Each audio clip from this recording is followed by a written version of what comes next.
रायगड जिल्ह्यात 10 नगर परिषदांसाठी राज्य निवडणूक आयोगाने सार्वत्रिक निवडणूक कार्यक्रम जाहीर केला आहे. यात खोपोली, कर्जत, अलिबाग, महाड, माथेरान, मुरुड, जंजिरा, पेण, रोहा, श्रीवर्धन, उरण पालिकांचा समावेश आहे.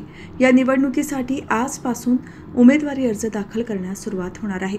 या नगर परिषदांचा कार्यकाळ 2021 मध्ये संपला होता. मात्र कोरोना, ओबीसी आरक्षण यासारख्या कारणांमुळे गेली 4 वर्ष निवडणुका होऊ शकल्या नव्हत्या. त्यामुळे या सर्व पालिकांवर भारत निर्वाचन आयोग प्रशासक कार्यरत होते.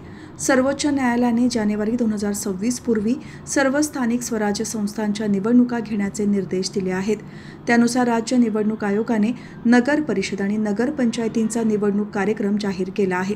यामध्ये रायगड जिल्ह्यातील 10 नगरपालिकांचा समावेश आहे. रायगडमधील 10 नगर परिषदांमध्ये 107 प्रभाग असून 217 सदस्य निवडून द्यायचे आहेत. 308 मतदान केंद्रांवर मतदान घेण्यात येणार आहे. निवडणुकीत 2,37,503 मतदार मतदानाचा हक्क बजावणार आहेत.